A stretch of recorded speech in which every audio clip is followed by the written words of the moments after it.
All right, it's 9 o'clock. I'll call to order the December 13th meeting of the Saline County Commission. Will the clerk please call the roll? Commissioner Shadwick? Here. Commissioner Sparks? Here. Commissioner Vidrickson? Here. Commissioner Weiss? Here. Commissioner White? Chris. Now if we could all stand for a flag salute and remain standing for a moment of silence.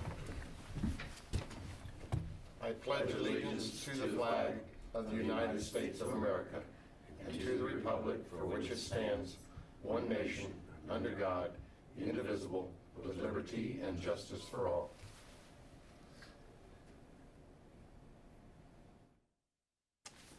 Thank you.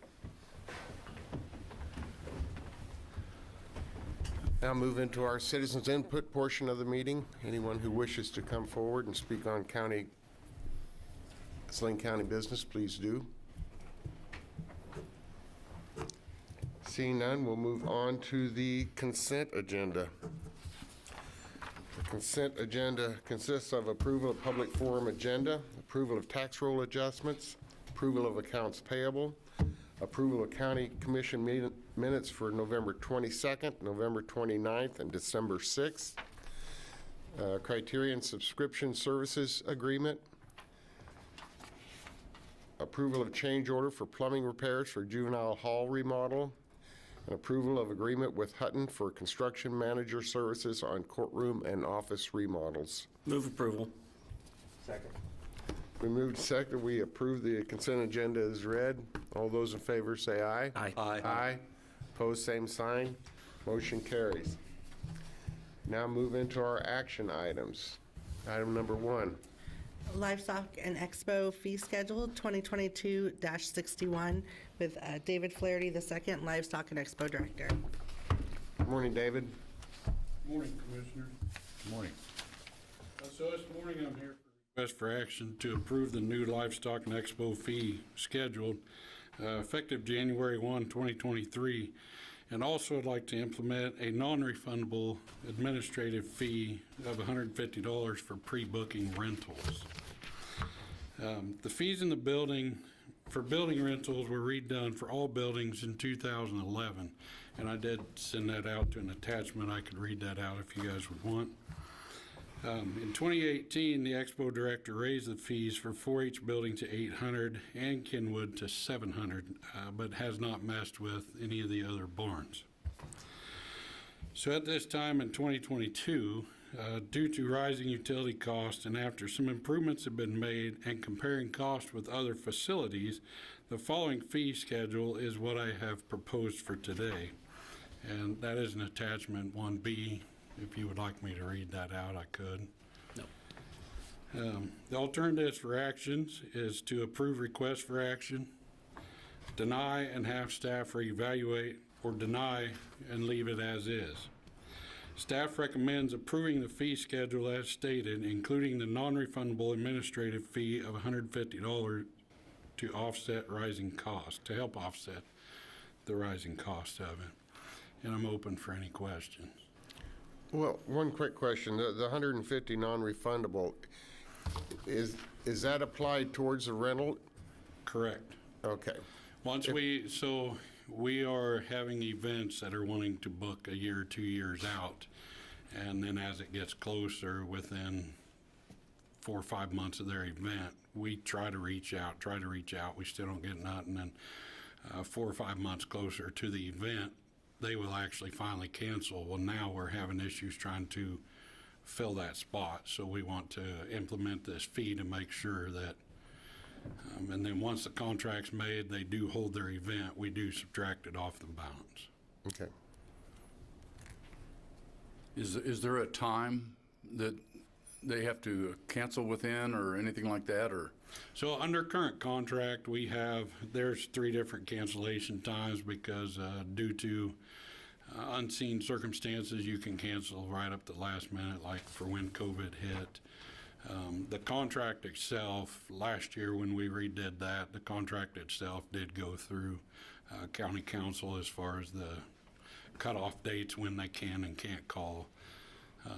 If they're just calling to cancel 2 or 3 days prior to the event, then they, under our contract current contract, it does state that they will pay 1 day's worth of the event contract. David, I want to commend you for being proactive on this and finally taking a look at these fee schedules and pat you on the back for saying, you know, all the work that you've put into this and everything. But I do have a question regarding why do we graduate the price down if they rent it for more than one time? Why would we do that? So it's kind of an incentive to get events to come back multiple times per year. What I'm currently looking at trying to do is we're getting 4-H right now set up to be able to run, hold meetings and stuff in. So if I can bring in more meetings, more of the same group, then we know we have the building constantly used. So it is just kind of a discounted cost to help them. Well, I just don't agree with it. I think that we should have a price per day, and that's the way it is. I mean, particularly outside agencies or businesses that are going over there and using our facilities for a for-profit situation. I'm looking at Kenwood Hall and $700, and you know who they are, the businesses that go over there and rent it multiple times, and man, that cuts their costs way down, and they're using our facilities, and I just don't agree with that. And I also want to make note of the fact that when we have all these, I'll call it nickel and dime add-ons, you know, for wireless internet it's $50, for public address system it's $30. I don't know why we don't, matter of fact, there's two different public address system for $30, and then there's one for $25. So at any rate, my point is, why do we not just put it all inclusive and just rent it for, these are what you get? I mean, we still have the best deal in town. That's my point. We do. It's just competing with outside agencies, like a couple of the other arenas that I had talked to. We were in comparison as far as renting, adding on the PA and stuff. A lot of your events that you look at, they want to know a breakdown of everything. So if this arena over here says, oh, they have arena at this rate, because there are some cities and counties, like Saline County is one we throw in. Saline County helps Equifest out with some funds. You think? So there are some other cities and counties that they will cover 1 day of somebody's arena rent. So if we just say that the arena rent is this, and that's including everything, well, now we're backing off all this other stuff, and we're not being very competitive with the other guys. Well, I mean, being competitive is one thing, and costing us money is another. I don't think we're in business just to keep it rented. We've got to recoup some of our costs, and I'll pick on another one. The 4-H kitchen, $100 to rent the kitchen. I mean, man, I'm surprised every caterer in town isn't coming over there and trying to rent our kitchen, because they sure can't staff. I mean, put equipment in a kitchen for $100 a day to do these jobs. The kitchen rental, we are actually above a little bit on cost. We are above the Masonic Temple.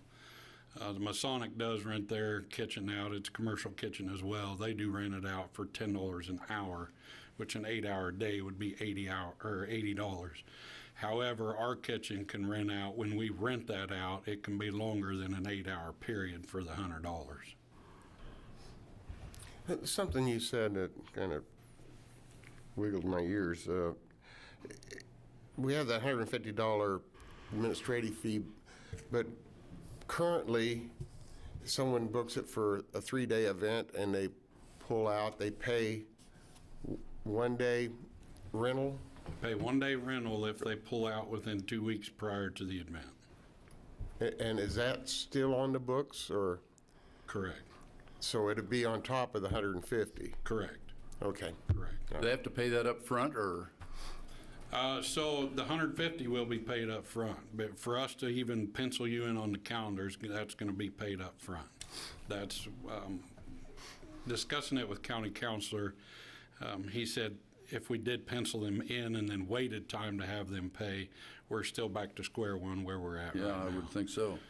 So yeah, it will get paid up front, and then as far as the rental fees, we currently do, if you're a new coming customer, you pay for your event up front before we even hold your event. And then if there's any extra cost, we bill it out.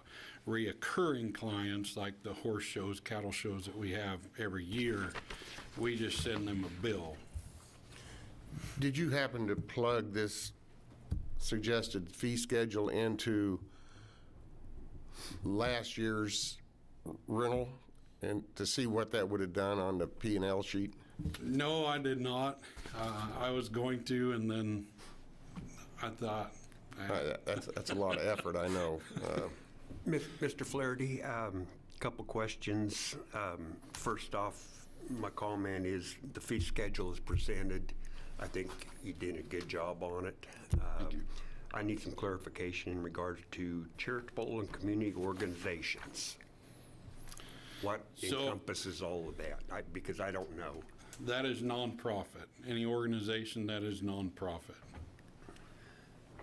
Which includes 4-H. It includes the 4-H. So 4-H and the extension office and any government entity, we have a total different rate for, which I have to work that out with those guys and getting that cost in.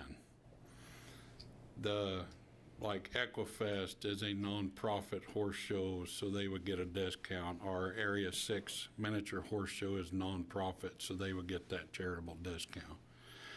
4-H would be when the caps auction was being held in there, they are a nonprofit, so they would get that charitable discount. Thank you. Very welcome. That opens up another can of worms with me that I'm all for local charitable organizations getting that discount, but somebody from out of county, even out of state, that comes in here and claims to be nonprofit, and we give them that charitable discount, I just can't buy into that. Well, we make them have their nonprofit. Well, I'm not saying they're not funds. not a non-charitable event, but somebody from Omaha, Nebraska comes in and says we're a non-charitable horse show and we want to, okay, we'll give you a discount. I don't know why we're doing that. I agree. They're not. Yeah, I totally agree. That's just not. That's silly. The 4-H and the fair and anything that happens within Saline and Saline County, I'm good. I'm good with that. As a matter of fact, we could even cut it more than that as far as I'm concerned. But out of county, I'm against it, saying, hey, show us your nonprofit and we'll do it. One thing that I don't want to lose sight on is that it is a facility for the community to help with community growth. If an out-of-state nonprofit comes in and draws in a bunch of people that are doing business within our community, that is one of the benefits of even having the Expo Center. So I don't know if I'm totally on board with your thoughts, Commissioner, but I don't want to lose sight of that. And that's a good point. But this is taxpayer subsidized, and Saline County taxpayer subsidized. Taking your argument, which is legitimate and a good point, then everybody should get the discount, whether they're not for profit or not, if they're bringing money to Saline County. So. And buying into that, I mean, obviously the Equifest does bring to town, probably the farm show does too. And you go beyond that, I mean, you're talking, I just don't buy it. When I did if I could comment on that, when I did kind of a small research economic impact study of the Expo Center, I only limited it from March to July of 2022 because that's the recent information that I had. The smallest nonprofit horse show, any nonprofit show that we brought in as far as dealing with the ag hall and the barns, the economic impact off of that was a minimum of $60,000. That was the minimum. Where do you get that number from? So I worked with Joanne at the chamber, And I had to reach out to these events and kind of get a rough idea of how many beds per night they used, their percentage of going out to eat. And she's good at that. I mean, she does a great She is job. good. It came down to a lot of our events don't use the chamber. So I had to go and do the legwork to get her the numbers that she needed. Right. So I turned the numbers into her, and then she broke everything down. Like the Gelfie Cattle Show, they brought in real close to 600,000 of an economic impact just off of that show alone. The Equifest is, I believe she roughly figured at 1.1 million or 1.2 million.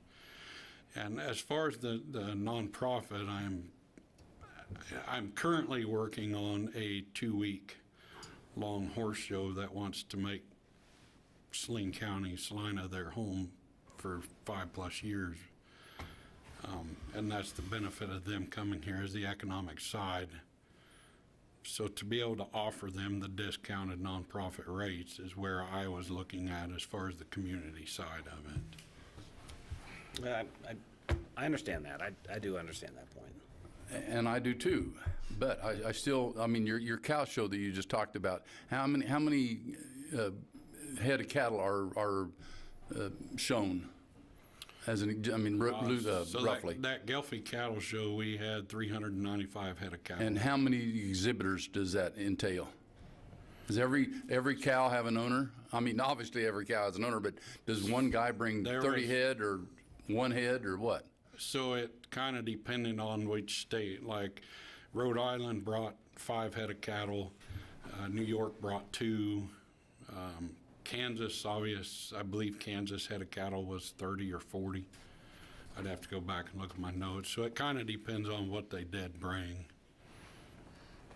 But they fed there at our facility, catered in stuff. They fed a minimum of 600 people per day. How are organizations like that even not-for-profit? That's a big picture thing. I mean, you know what? I'm having hard trouble under their. I get CAPS, and 4-H is a perfect. They're great organizations and should be not-for-profit. But a nationwide cattle group, that's for another day, and that's above our pay grade. I agree with you. It's for another day, but on the other hand, it's also for today, because I mean that's what we're setting these fees, and I would almost say if we got rid of the fees, then I would have to drop the cost pretty low, even just to get our regular horse shows in there. Well, we spend a lot of money over there over the last year or so, and we're spending more. We've got more to go, and I mean, for us to be dropping the prices, I mean, everybody's telling us what a wonderful facility it is now. I don't think that $100 is going to make. That's my opinion. Maybe it will. Are we actually dropping any fees at all, or this structure has fee increases? We're already giving breaks to nonprofits. That's been Correct. the history, and Correct. so this will actually generate more Urban income. more revenue for the. So, and on the nonprofit side, our charitable was 50% discount. So I did get rid of the 50%, and I only went with a 35% discount. Take like the Salina Regional rummage sale when they're in there. I think their daily cost was $250 a day, which now they're going to jump up to $520, which is with the 35% discount. Well, this profit and loss comparison that you showed us this year, that we've actually, up to the December 9th, we've taken in $113,000 over there. Correct. And our budget allotment, Mr. Administrator, is?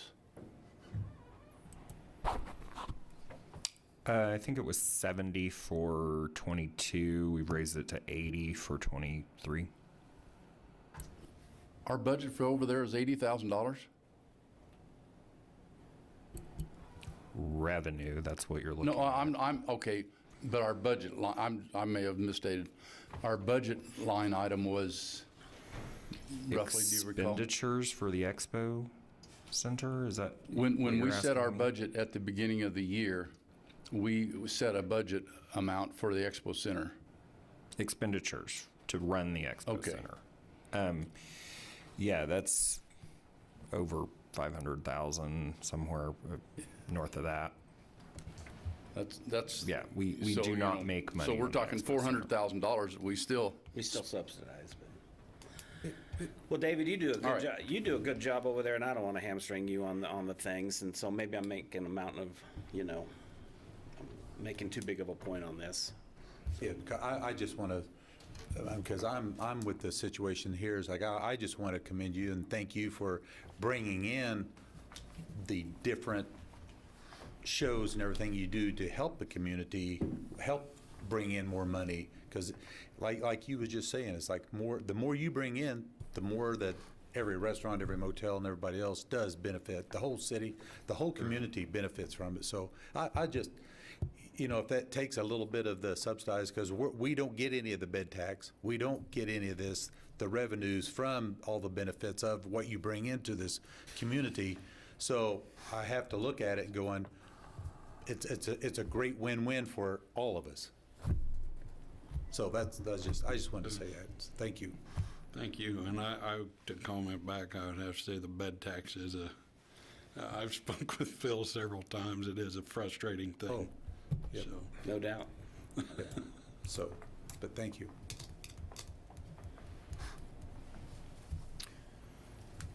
All right, any other comments from the commission? Comments or questions from the public? Seeing none, I'll bring it back to the commission for possible action. Mr. Chairman, I move we approve the fee schedule as presented. Second. Been moved and seconded that we approve the Livestock and Expo Fee Schedule 2022-61. All those in favor, please say aye. Aye. Aye. Opposed, same sign. Nay. Motion carries 4-1. Thank you, David.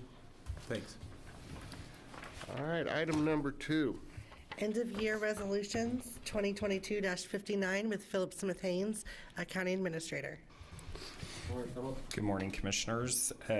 So this is a pretty routine item that we do every year. It's actually 3 separate resolutions. One is to cancel outstanding checks that are over 2 years old. One is the declaration for the basis upon which we will prepare financial statements for next year. And the third one is authorization for the auditor to make transfers to our reserve funds at the time that the audit is finalized, which typically happens in the spring, but has to be authorized before December 31st. So be happy to answer questions about any of those, but this is something we do every year. Questions of the commission? Questions or comments from the public? Seeing none, I'll bring it back to the commission for possible action. Mr. Chairman, I move we adopt the resolutions as presented. Second the motion. It's been moved and seconded that we approve the end-of-year resolutions 2022-59. All those in favor, please say aye. Aye. Aye. Aye. Opposed, same sign. Motion carries 5-0. Thank you. We now move into our informational items. Item number 1. Jail project updates, 2022-60, Philip Smith Haynes, County Administrator. Once again, Philip. Good morning again. So this is just our routine monthly update on the jail project through the end of November. We had no additional change orders in the month of November. Project continues to make good progress. If you've driven by out there, you can see it. It looks like a real building now. We did use some weather days. As of the end of November, they were down to only 1 remaining weather day, and I don't know if they ended up using that one yesterday. I will find out tomorrow. We have our regular scheduled meeting, owner-architect contract meeting tomorrow, and staff will be planning to bring an item before the commission next Tuesday to talk about equipment purchases for the jail. So we'll have a much more extensive conversation next week, but I'd be happy to answer any questions about where we are to date. Questions of the administrator on the jail project?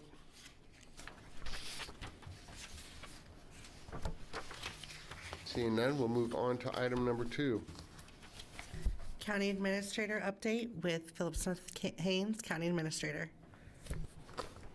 Once again, All right, third time's charm. So a couple of business items that I wanted to talk about today, and then a couple of celebratory items. So to start with, the executive director, CEO for the Salina Area Chamber of Commerce has decided to move on.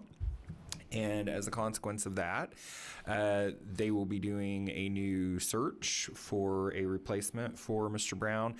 And the incoming chair of the board for the chamber has reached out to me and asked that we designate a county commissioner to be a part of their search committee for a replacement. So typically the chair is the person who's designated as our chamber representative, but we're in kind of an odd time of year right now because we're the chair's term is ending. We'll probably be getting a new chair here in January. So just wanting to hear any thoughts from commissioners on who would like to be part of that search for a new executive director over at the chamber. I would like to appoint Bob Vedrickson. I concur. I'm going, I think he would be outstanding. I really do. You've served as our board member in the past. You have a good working relationship with that, with the chamber. I think you'd be a good representative to help them into 2023. I'm at a loss for words on your explanation here, but someone's got to do it. All right, if that's the consensus of the board, I will let the search committee know that Commissioner Vidrickson will be joining them. The other business item that I wanted to mention is the fact that County Planning and Zoning is moving their meeting date. So they have traditionally met on the first Monday of each month. That creates some problems.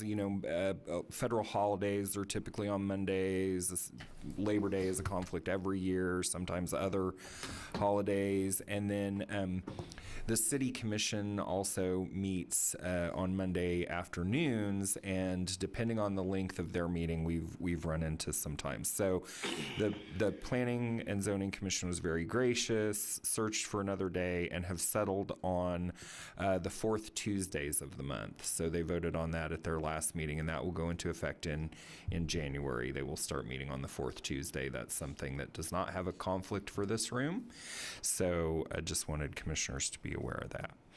And then, as I mentioned, a couple celebratory items. So first off, Senior Services recently put together some gift bags for Meals on Wheels recipients, and I think a couple commissioners or commissioner-elects were over there helping them out with that project. But they put together just a number of different bags with a wide variety of community participation, and I just wanted to make note of that was a wonderful example of the community supporting our seniors, and particularly the homebound seniors. So appreciate all the work that Rosie and her staff have put into that, along with many volunteers.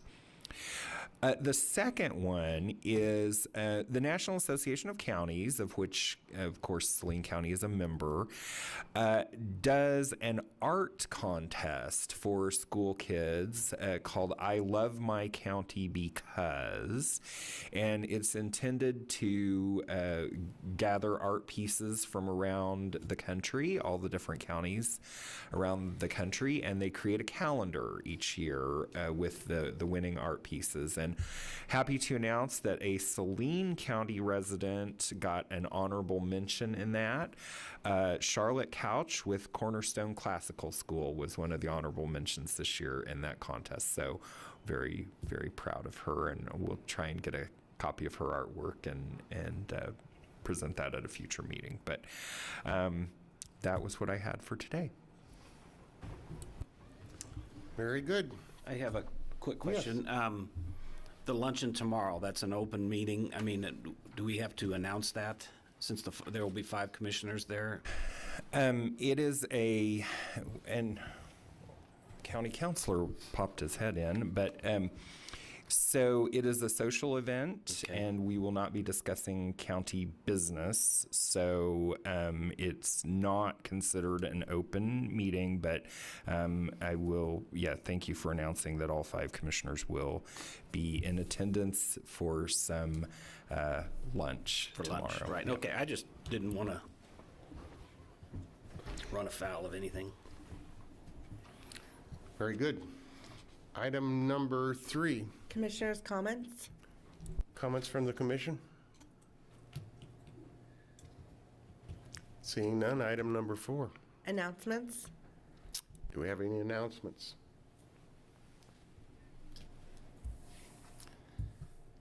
I mean, I was just going to say is that we have a couple of retirees. Is there anything that we need to announce on that? That's coming up, correct? Oh. The 22nd. Okay. This is, thank you, Commissioner Sparks. This is the time of year that people make changes in their future plans. And so we have a couple folks. I'm sure there are more than just 2, but there are 2 that are near and dear to our heart in the county administrative office who will both be retiring on December 22nd. One of them is Kathleen, who has been with Planning and Zoning and Environmental Health for emergency management, planning and zoning emergency management for a decade now. And so we have appreciated her service and lots of people in the community that she interacts with. The other one is our finance coordinator, Nancy Bassett, who recently celebrated 45 years of service to Saline County. It's the second 45-year celebration we've had this year. We had one in the county clerk's office earlier this year, and then Nancy. So very much appreciate her service, appreciate you mentioning it, and I'm sure we have a couple of other retirees in other departments as well. So we wish all of our retirees well as they journey into their future. Doug Petty with the Road and Yeah. Bridge, a rural operator, has been with us, I don't know, more than 20 years, I know that. So he also is retiring on the same date. Very good. That leaves us with just one last item on our agenda. Mr. Chair, staff would request that the commission recess to executive session under the attorney-client exception to the Kansas Open Meetings Act to discuss a matter of potential county liability for 10 minutes and reconvene in this room at 9:44 a.m. Attendees would be the commissioners, myself, and County Councilor Mike Montoya. So moved. Second. Okay, so move to second. We move into executive session under the attorney-client privilege exception for Kansas Open Meetings Act to discuss possible county liability for 10 minutes and reconvene at 9:44. All those in favor say aye. Aye. Aye. Opposed, same sign. Motion carried.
45.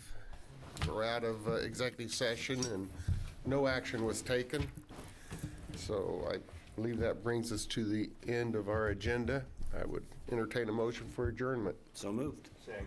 Moved and seconded, we adjourn. All those in favor say aye. Aye. Aye. Opposed, same sign. Motion carried. You guys mind if I take these? We're